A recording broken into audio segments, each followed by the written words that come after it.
Hello dear friends, I am Jyoti. I am welcome to my channel Information Updates. Today we are going to discuss the daily current affairs for the SSC exams which are most important. So friends, ভিডিওটি start କରିବା ପୂର୍ବରୁ ମୁଁ ଆପଣଙ୍କୁ କହି ରଖିବି ଯେ କି ଆପଣ ଏ ଚ୍ୟାନେଲଟିକୁ ସବସ୍କ୍ରାଇବ୍ କରିନିଅନ୍ତୁ ଏବଂ ଲାଇକ୍ କରନ୍ତୁ ଏବଂ ପାଖରେ ଥିବା ବେଲ୍ ବଟନଟିକୁ ପ୍ରେସ୍ କରିନିଅନ୍ତୁ ଯାହାଦ୍ୱାରା କି ଆପଣ ମୁଁ ଅପଲୋଡ଼ କରୁଥିବା ପ୍ରତିଦିନର ଭିଡ଼ିଓ ଗୁଡ଼ିକୁ ଆପଣ ଆରାମରେ ଏବଂ ତତ୍କ୍ଷଣାତ୍ ପାଇପାରିବେ। ତେଣୁକରି ସବସ୍କ୍ରାଇବ୍ କରିବାକୁ ଭୁଲିବେ ନାହିଁ। ଚାଲନ୍ତୁ ଆମେ ଭିଡ଼ିଓଟିକି ଷ୍ଟାର୍ଟ କରିବା। Okay, so first of all friends, come to the national events. India to remain as world's fastest growing economy, claims finance ministry. So India's fast growing economy, India, the finance ministry claims it. Okay, finance minister Arun Jaitley. So who is our finance minister? At the starting point we got a point. Our finance minister is Mr. Arun Jaitley has said India will clock a growth rate of 7 to 8% despite global uncertainties and will remain the tag of the world's fastest growing major economy. He said the economy is now fairly large to display a certain degree of resilience.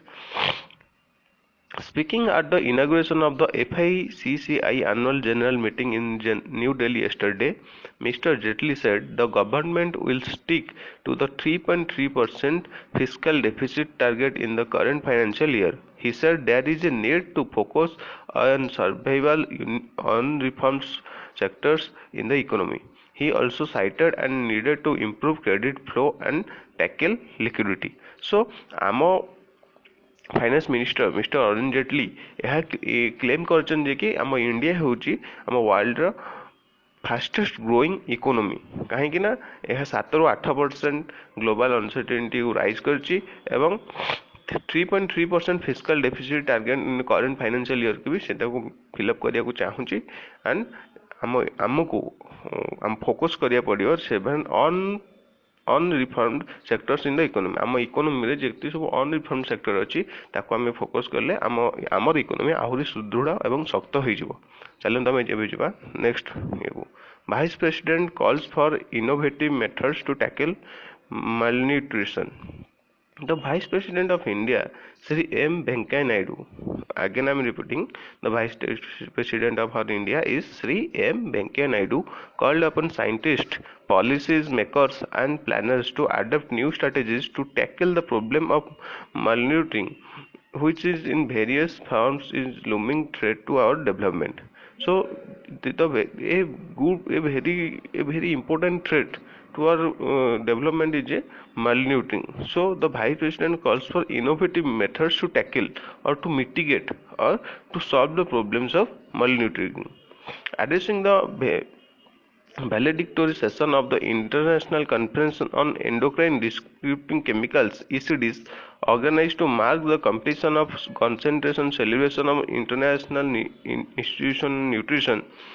In the Vice President referred to the difficulty in bringing about a change in age-old dietary habits of the people and suggested the involvement of local community at the grassroots of the effective convey and message for the consumption of nutritious food. So calling upon the nutrition scientists to accord the highest priority to eliminating the triple burden for malnutrition comprising undernutrition, overnutrition and micronutrients deficiencies.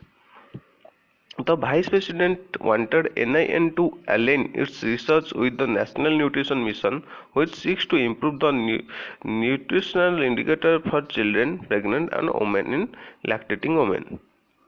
So this is a very good step by our Vice President, who is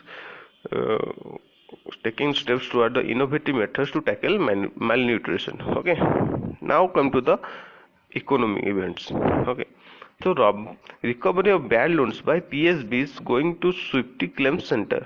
So recovery of bad loans PSBs going to Swiftly Claim Center. Minister of State of Finance Sri Pratap Shukla.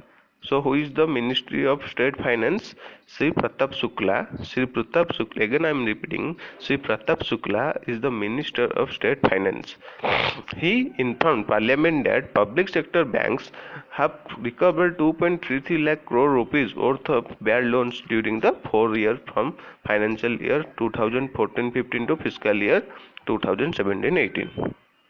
In a written reply, the Lok Sabha yesterday, Mr. Shukla informed that as per RBI data on global operations of PSBs during the financial year 2014-15 to 2017-18, PSBs recovered 2,33,339 crore rupees, of which 32,693 crores were from return of accounts.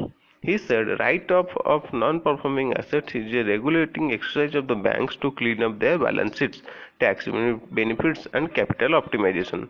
During 2014-15 to 2017-18, the PSBs witnessed reduction in their NPAs due to write-offs of the tune of 3,16,515 crore rupees. The minister also said that the aggressive lending practices, willful deferred loan due to as well as corruption in some cases and economic slowdown were the primary reasons for spurt in distressed assets. Country's largest lender SBI stood on gross bad loans of 2.02 lakh crore rupees as on the September 30, 2018. So country's large lender SBI ର bad loan କେତେ ଏବେ ନା 2.02 lakh crore rupees. So the debt furnished by the minister, which was sourced from the Reserve Bank. Among the results of the 20 PSBs, Punjab National Bank had gross NPA to turn of 80,993 crore rupees by lending of second quarter of the current fiscal. IDBI 50,690 crore rupees, Bank of India 50,338 crore rupees, Union Bank of India 48,575 crores. So these are the loan amounts which are stood bad loans for the PSBs. So this is a very sad news for our economy. So now come to the next event. Center to set up National Medical Devices Promotional Council. So our center decided to set up a National Medical Devices Promotion Council. So what is this? Let us discuss. To give a fill up to the medical device sector, which is a sunrise sector, Union Minister of Commerce and Industry and Civil Aviation, Suresh Prabhu. So who is our Union Minister of Commerce and Industry and Civil Aviation? Mr. Suresh Prabhu. Mr. Suresh Prabhu is our Union Ministry of Commerce and Industry and Civil Aviation. Announced setting up a National Medical Devices Promotion Council under the Department of Industrial Policy and Promotion in the Ministry of Commerce and Industry. The medical devices industry MDI plays a critical role in the healthcare ecosystem and is indispensable to achieve the goals of health for all citizens of the country.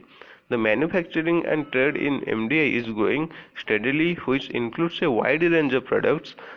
Although the industry has been growing in double digits but is predominantly import driven, with imports accounting for over 65% of the domestic market. The council will be headed by Secretary DIPP. Apart from the reconcentrated departments of Government of India, it also have representatives from healthcare industries and equality control situations. Andhra Pradesh MedTech Zone, Visakhapatnam will prove technically support to the council. The council will also make recommendation to government based on the industry feedback and global practices on policy and process interventions to strengthen the medical technology sector, including trade interventions for related markets. So this is a very good step by the center for the National Medical Devices Promotion Council, which is strengthen the medical technology sector. Okay, so now we are going to the next event, the international events. The Sri Lankan PM Rajapakse resigned to give way to Wickremesinghe. So what is this? In Sri Lanka, Prime Minister Mahinda Rajapakse will resign today. So the Sri Lankan Prime Minister Mahinda will resign today to pave the way formation of new government under ousted Prime Minister Rani Wickremesinghe. So the Sri Lankan Prime Minister Mahinda Rajapaksa was resigning today, and his son Namal Rajapaksa said the resignation will follow on an address to the nation. He added that Mr. Rajapaksa party will work with others under a broad coalition. Earlier, the Supreme Court had refused to vacate the interim order of lower court restraining Rajapaksa and his cabinet functioning. A president advisor confirmed that Mr. Wickremesinghe will be appointed as a prime minister by Monday, and President Maithripala Sirisena has reported agreed to it. The political crisis began in the country on October 26 when the president appointed Mahinda Rajapaksa as the prime minister, replacing Mr. Wickremesinghe. Later, Mr. Rajapaksa failed to prove his majority in parliament, and thereafter parliament passed several motions against his government. So for that, the Sri Lankan PM Rajapaksa resigns to give way to Wickremesinghe. Okay, now come to the next event, which is science and technology. Scientists develop new bee vaccine for insect apocalypse. So scientists developed new bee vaccine for insect apocalypse. For insect apocalypse, the scientists have developed a new bee vaccine. Scientists in Finland have developed that they believed in the world's first vaccine to protect bee against disease. Rising hopes for tackling the drastic decline in insect number which could cause a global food crisis. Bees are vital for growing the world's food as they help fertilize 3 out of 4 crops and the globe by transporting pollen from male to female flowers.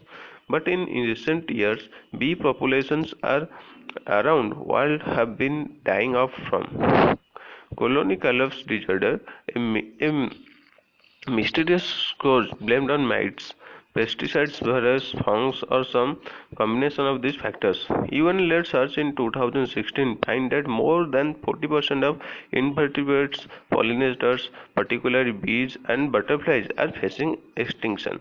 So, the vaccine developed by a team at Helsinki University in Finland works by giving bees resistance to fight off several microbial diseases and can be fatal for pollinator communities. Okay, so and the treatment is administered by the queen bee via a sugar lump, similar to the way many children are given polio vaccines. The queen then passes the immunity to her offspring, spreading it through the bee community. So the scientists have developed a new vaccine for insect apocalypse. This states that the in order to the world's population, or the bees are playing a very important role in the pollination by transferring the pollen grains from one male plant to another female plant.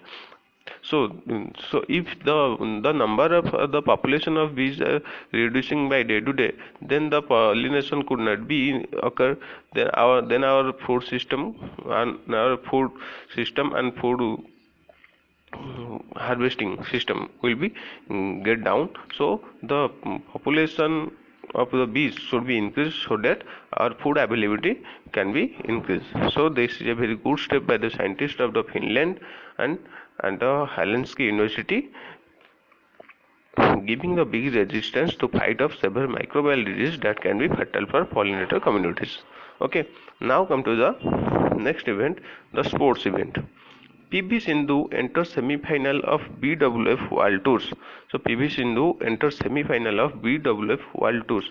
So in badminton, PV Sindhu and Samir Verma had advanced to the semi-finals of BWF World Tours Finals 2018 in Guangzhou, China today. Sindhu registered her third straight win to advance to the semi-finals.